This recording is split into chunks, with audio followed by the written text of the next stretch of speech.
في حاجات بنفتكر إنها خلصت، بس الحقيقة إنها لسه جوه القلب، عاملة دوشة وساكتة، بس تعبها لسه موجود. تحس إنك نسيت، بس أول ما تسمع كلمة أو تشوف موقف الوجع القديم بيصحى تاني، كأنه مستني اللحظة دي. خليني أسألك سؤال بسيط: إيه الحاجة اللي انت لسه ماسك فيها بإيدك لحد دلوقتي ومش قادر تسيبها؟ يمكن يكون شخص، يمكن خوف، يمكن وجع، أو فكرة مسيطرة عليك. النهاردة بإذن الله تعالى هنتكلم عن تمرين بسيط جدا، بس فعلا غير حياة ناس كتيرة قوي. تمرين التحرر، وكل فكرته في ألم. بس ما تستهترش بالألم ده، كمل معايا الفيديو الآخر، لأنه هيخليك تشوف قد إيه إحنا اللي بنمسك الوجع، مش هو اللي ماسك فينا. عايزة كل حد بيسمعني دلوقتي يجيب قلم ويمسكه. أيوة، جيب قلم، امسك القلم بإيدك. يا ريت اللي عايز يستفاد فعلا هيجيب القلم في إيده ويمسك. امسك القلم بإيدك زي ما أنا ماسكاه كده، وشد إيدك قوي عليه، شد قوي، شد أعصابك. وياريت لو فردت إيدك قوي وانت ماسك القلم وضامم القلم قوي قوي. عايزاك تخيل ان القلم ده هو الحاجة اللي وجعاك ومش قادر تتخلى عنها، ايا كان الحاجة دي. خايف من المستقبل، عندك ذكريات قديمة بتفكر فيها، زعلان من شخص،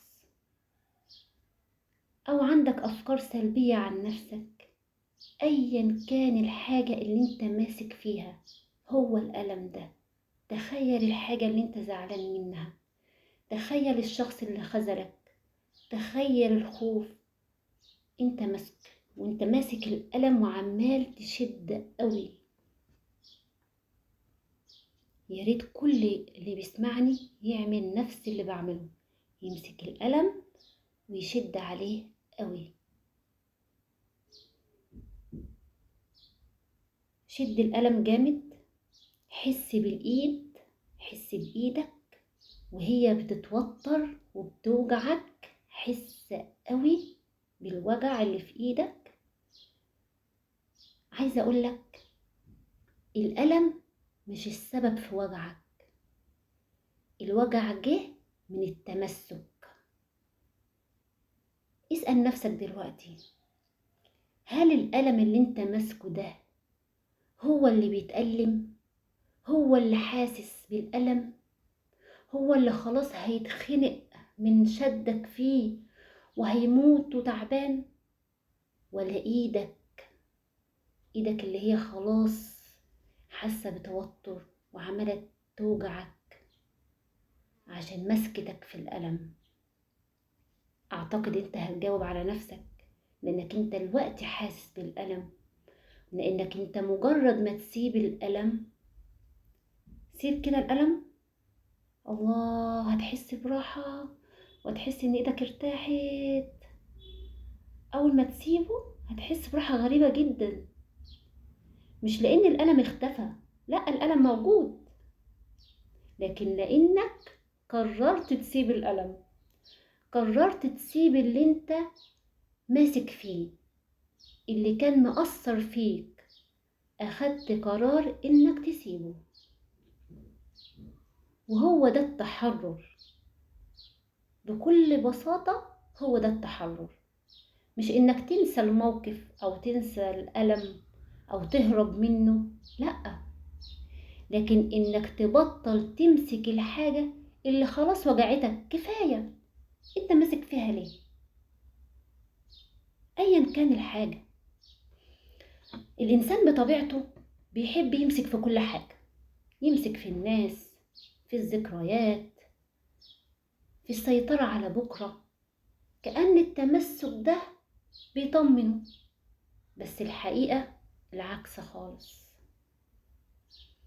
لما تسيب مش معناها انك فقدت الشيء، لا، معناها انك سمحت للحياة تمشي بطبيعتها. في حد فيكم دلوقتي ممكن يسأل سؤال، يقول انا خايفة اسيب اللي بحبه، خايفة انساه، انا بحبه مش عايزة انساه، هو ايوه تعبني وجرحني، بس انا خايف اسيبه. اقول له انساه بايدك مش بقلبك، سيبه من الايد اللي وجعتك، وساعتها ربنا يعيش في قلبك اللي اتوجع. ربنا اللي هيعيش في قلبك مش انت اللي هتشفيه. التحرر مش قسوة ولا هروب، انت مش هتهرب. التحرر انك تسمح لنفسك تحس، وتسمح للمشاعر تمشي، ما تحبسهاش جواك، لانها كل ما تفضل محبوسة هتتخزن وتتحول لتقل جواك. يعني الكلام ده، يعني انت حصل لك موقف ايا كان الموقف، حس بيه، ما تخزنش جواك. هو مش معنى انا اقول لك اتحرر من المشاعر ان انت تكتم دموعك، تكتم بكاء، تكتم مشاعرك، لا، انت حس بالموقف واستشعره وابكي. انا كلامي ايا كان للانثى او للذكر، ايا كان الجميع، يعني ابكي، ابكي وانهاري، حسي بمشاعرك، واسمحي لها انها تتحرر، اسمحي لها ان هي تخرج بسلام، ما تحبسهاش جواكي. لانك انت لو حبستي الموقف اللي حزنك دوت، الموقف اللي ألمك حبستيه، هيبقى موقف على موقف على موقف، هيحصل عندك تقل جواكي او جواك، مش هتقدر تتحمل بعد كده. فبكل بساطة، والله بكل بساطة وبكل سهولة، انت بس تاخد قرار انك تتحرر من الموقف ده.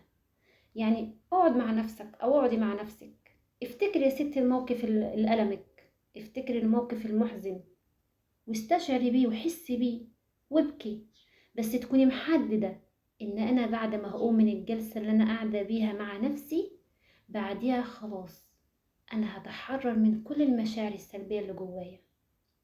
هقول لكم مثال. مثلا واحد كل يوم بيفتح صور شخص وجعه، ايا كان الوجع، شخص ظلمه، شخص اهانه، شخص ضحك عليه، شخص خذله، شخص كان بيحبه وخذله او مات، ايا كان الشخص،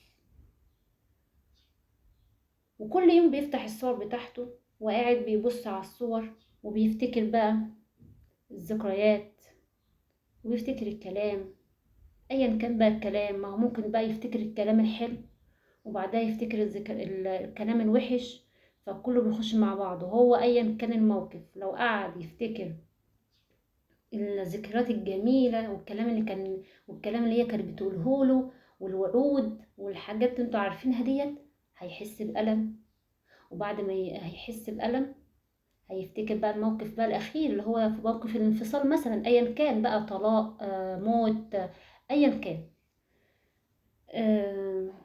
هيفتكر بقى الموقف اللي هو المؤلم، هيحس برضك ايه بألم. فهو كده كل يوم عمال يغذي الوجع جواه.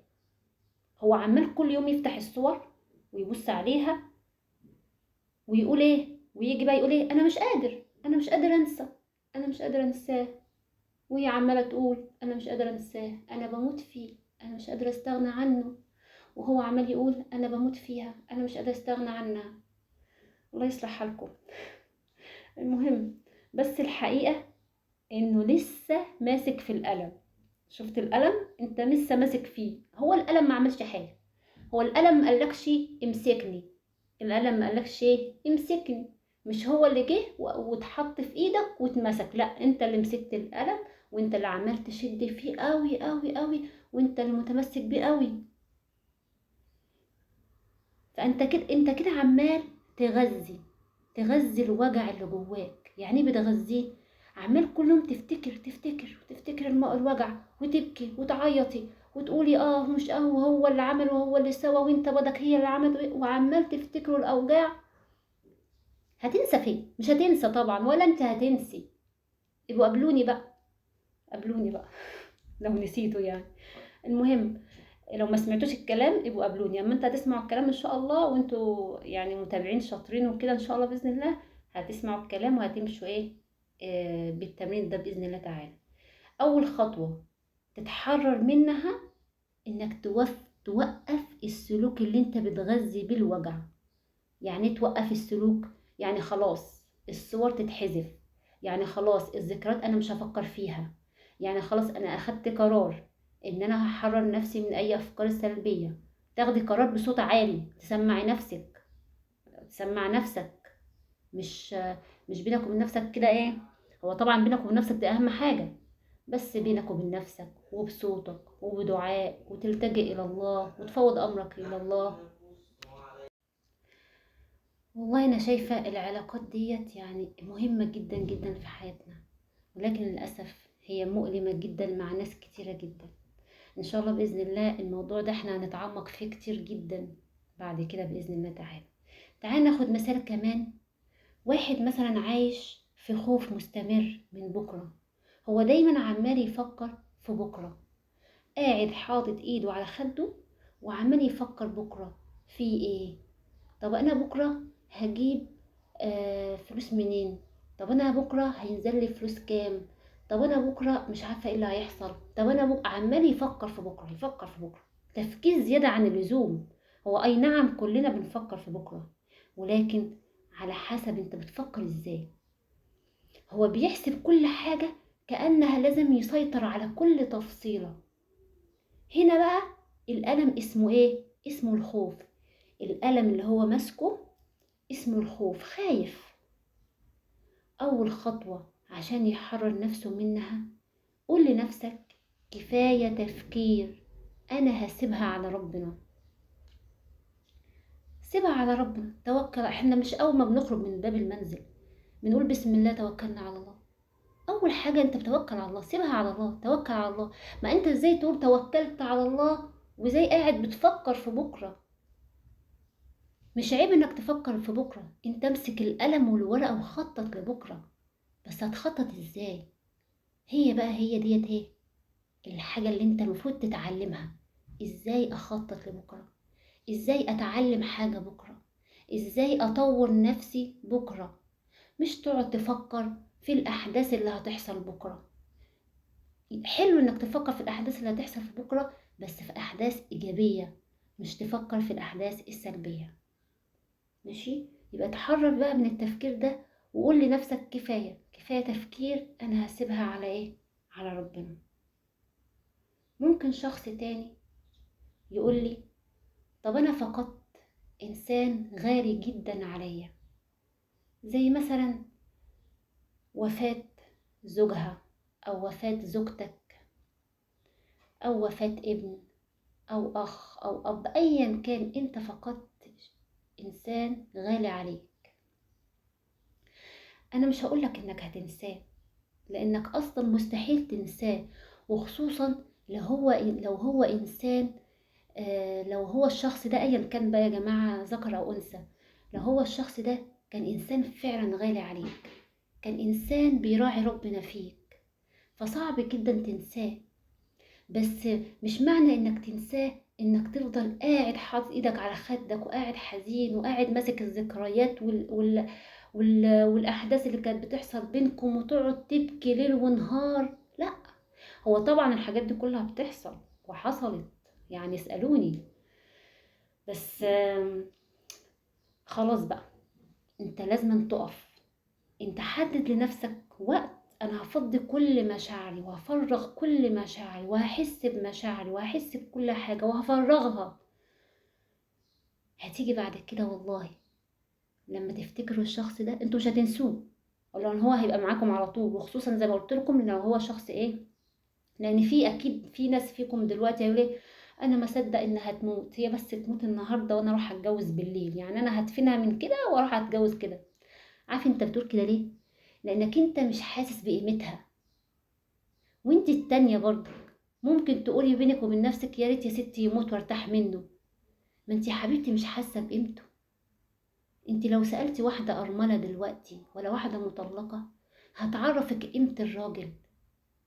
انتوا للأسف مش عارفين قيمة بعض. الراجل مش هيستغنى عن المرأة ولا المرأة تستغنى عن الراجل. بس امتى بقى الواحدة تكون يعني تحزن فعلا على جوزها؟ لما هو يكون فعلا مقدرها، فعلا المعاملة بتاعته كان حسن المعاملة. يعني انا بكلم دلوقتي الرجالة. انت عايز زوجتك لما تيجي تفتكرك بعد وفاتك تفتكرك بايه؟ انت ممكن تقول مش عايزة تفتكرني خالص، لا. اقعد مع نفسك كده، اسأل نفسك هي زوجتك ممكن تقول ايه بعد ما انت تموت؟ هل هي هتدعي لك؟ هل هي هتطلع لك صدقة جارية؟ هل هي كل ما تفتكرك ما تبطلش كلام عنك؟ صدقوني الواحد لما لما تتكلم عن الزوج، يعني الواحدة لما يكون زوجها فعلا كويس معاها، لما نفتح موضوع سيرة الزوج ده ما نبطلش، مش بنبطل كلام عنه. هل انت عايز كده ما تبطلش كلام عنك في الخير، ولا انت عايز انها تسب وتلعن وتقول الحمد لله انه مات، تغار وارتاح؟ الحاجات اللي هما بيقولوه ده انا ما بعرفش اقول الكلام اللي هما بيقولوه، بس معنى الكلام ان هي ارتاحت ان انت توفيت. انت عايز ايه؟ اقعد مع نفسك كده، اسأل نفسك لو انت مت دلوقتي.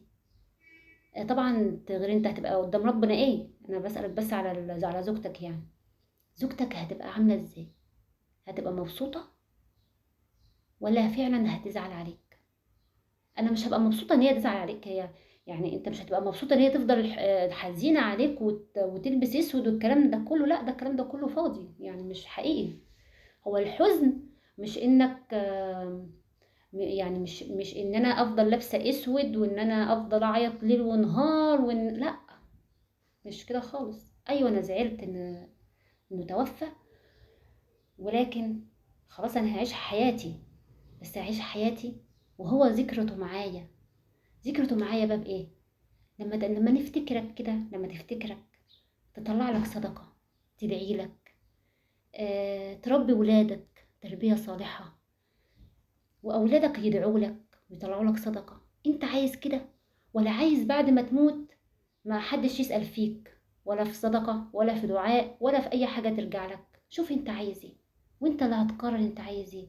ولما تقرر ساعتها هتعرف تعامل زوجتك ازاي عشان هي تيجي في يوم من الأيام تدعي لك.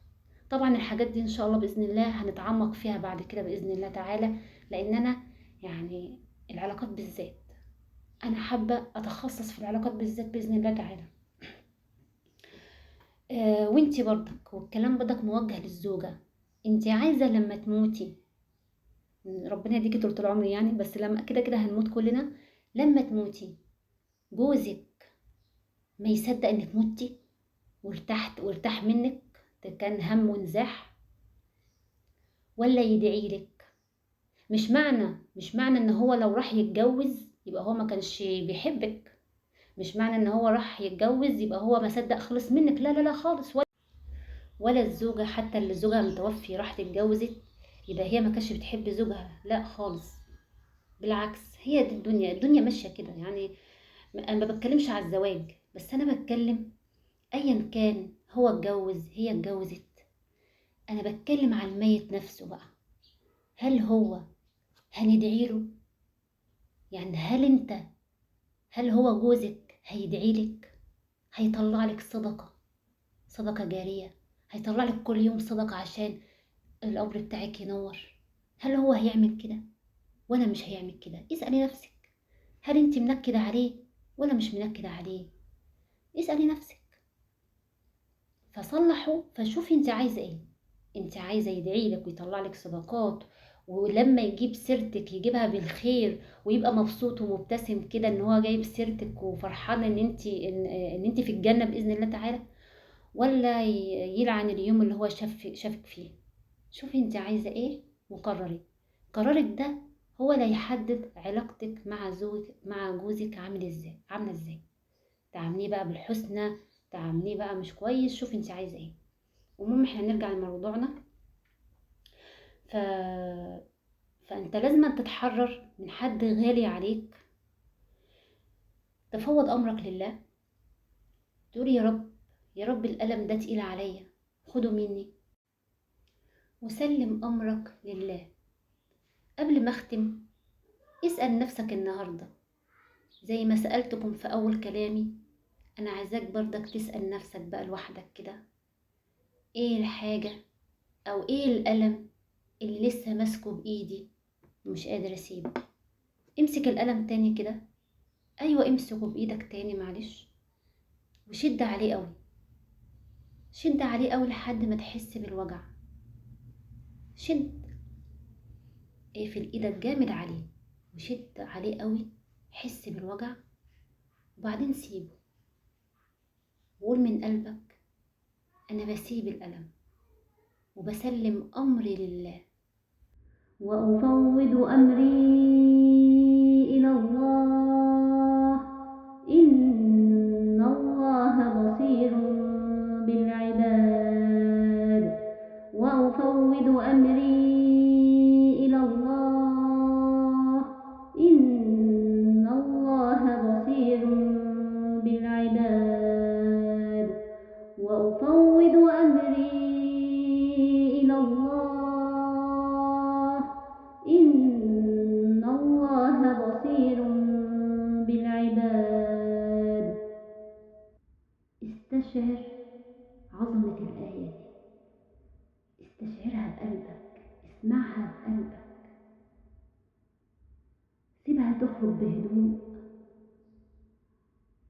سيب كل مشاعرك تخرج بهدوء، وصدق انك كل ما تفوض ربنا بيتولى امرك بحكمة اكبر بكتير من اللي انت كنت فاكره.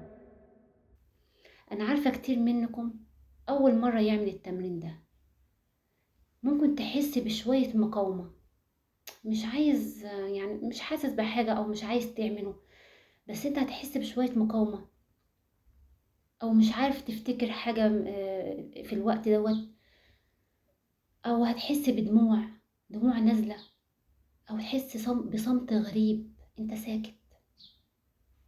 بس سيب كل ده يحصل عادي، سيبه يحصل، دي لحظة صدق بينك وبين نفسك، لحظة انك تقول من قلبك وافوض امري الى الله، ان الله بصير بالعباد.